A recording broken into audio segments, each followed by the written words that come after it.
What are the three numbers you need to know before you retire and why are they so important?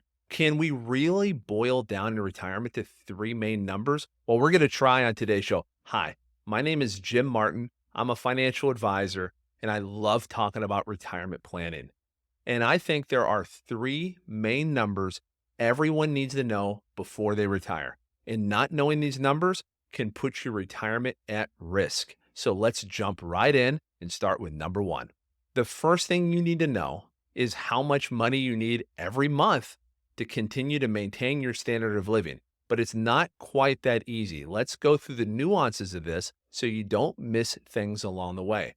You will start with what we refer to as foundational expenses. Foundational expenses are what you need in order to keep the lights on. Think about taxes, insurances, food, shelter, the basic expenses that you're going to need to survive and maintain your dignity as you get older. But it doesn't stop there.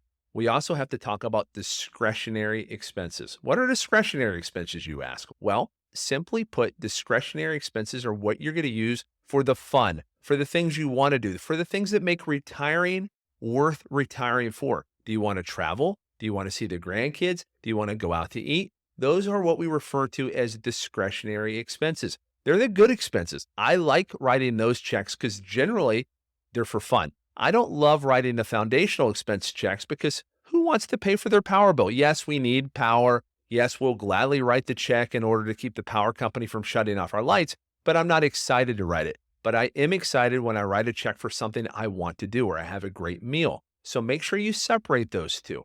In addition to that, understand that some of your discretionary expenses might not be with you your entire retirement. What do I mean by that?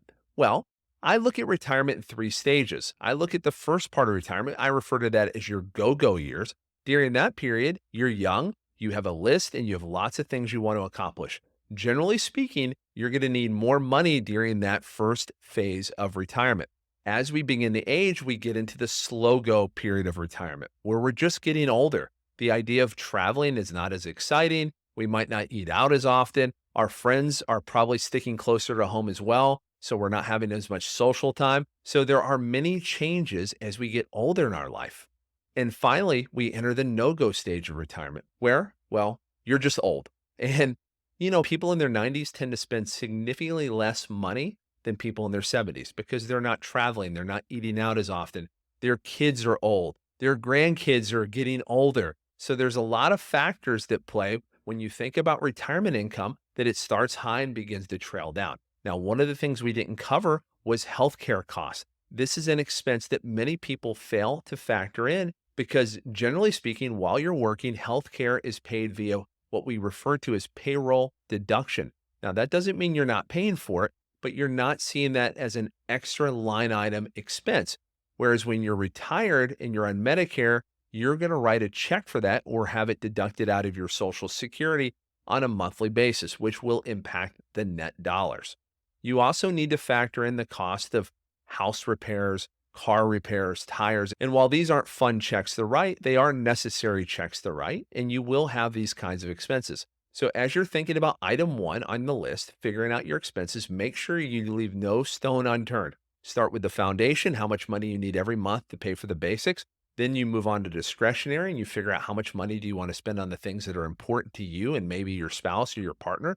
And then finally, healthcare and those ancillary expenses that will undoubtedly happen over time. Hey, if you're enjoying the video so far, make sure you hit the thumbs up and the subscribe button. It really helps us share this content with other people.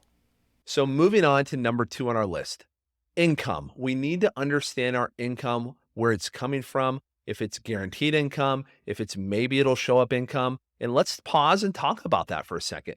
There is a difference between income. There's guaranteed income and there is maybe income. And we consider guaranteed income to be annuities, pensions, and Social Security. We consider maybe income to be everything else. That doesn't mean it's a bad source of income. It just means it's not protected by any guarantee along the way. Now, make sure you understand the different guarantees associated with income. Remember, annuities are only as good as the claims paying ability of the insurance company that backs them. And pensions might have problems of their own. And we've all heard about the Social Security issue, but each of those is generally considered a safer source of income than, let's say, dividend income. Each of those can be really good, but just understand the risk associated with it. What we do is we add all of our income sources together, and you'll understand what your income picture looks like. And this is important because what we want to do is take our expenses and our income and see if we have a gap. A gap can cause a challenge, which brings us to number 3 on our list. Understanding your investments and understanding the tax treatment of each and every account. Let me explain. You see, a 401k, an IRA, a 403b, those are generally considered what we call qualified dollars, meaning those are pre-tax dollars. When you take a distribution out of one of those accounts, you're generally taxed as ordinary income. However, if the money's in a Roth IRA, a Roth 401k, when you take those distributions, the distributions are tax-free. You see, $1 million in a 401k is very different from $1 million in a Roth IRA. And here's where the issue comes in.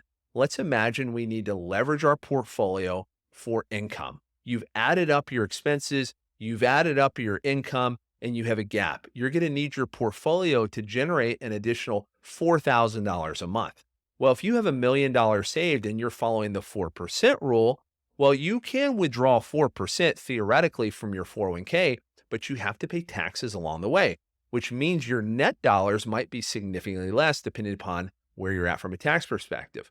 However, if you're withdrawing that same 4% from a tax-free account, you don't have to worry about paying the taxes along the way potentially, which could mean you're going to need less overall dollars to get there because you don't have to worry about the tax treatment of those dollars.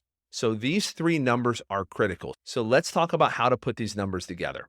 So the first thing you do is add up all of your expenses. And I want to encourage you to be honest with yourself about these expenses. Generally speaking, you don't want to cut yourself short here. You don't want to put yourself in a position where your standard of living is declining over time. The second number we need to know is how much income do you have? And is it from guaranteed sources or is it from those maybe income sources? How secure is that income? Once you've determined those 2 numbers, do a little subtraction and figure out if you have a gap.